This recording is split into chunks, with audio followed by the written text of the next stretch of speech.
Ke informasi olahraga, saudara, jelang laga pekan ke-21 Liga 1 Indonesia yang mempertemukan PSM Makassar menjamu Rans Nusantara pada 30 Januari 2023 akan digelar di Stadion Gelora B.J. Habibie.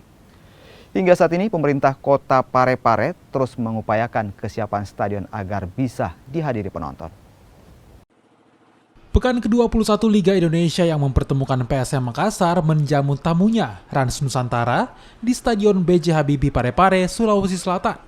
Hingga saat ini pemerintah Kota Parepare masih melakukan berbagai persiapan agar nantinya laga dapat dihadiri penonton di stadion.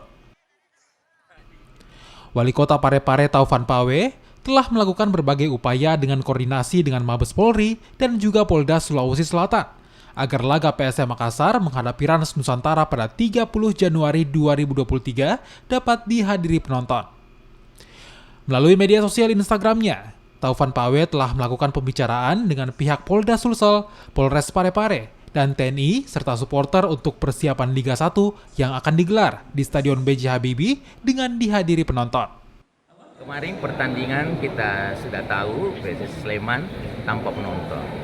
Nah, sekarang menghadapi pertandingan tanggal 30 Januari nanti dengan Rans, kita ingin sekali mengevaluasi secara komprehensif sehingga hasil rapat tadi itu sudah mulai ditemukan titik terang. Titik terangnya adalah membangun kesadaran dulu.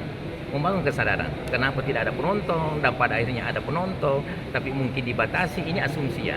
Nah, kita membangun kesadaran baik dari TNI Polri maupun dari pemerintah kota, tentu masyarakat saya begitu pun dengan pecinta bola, supporter bola.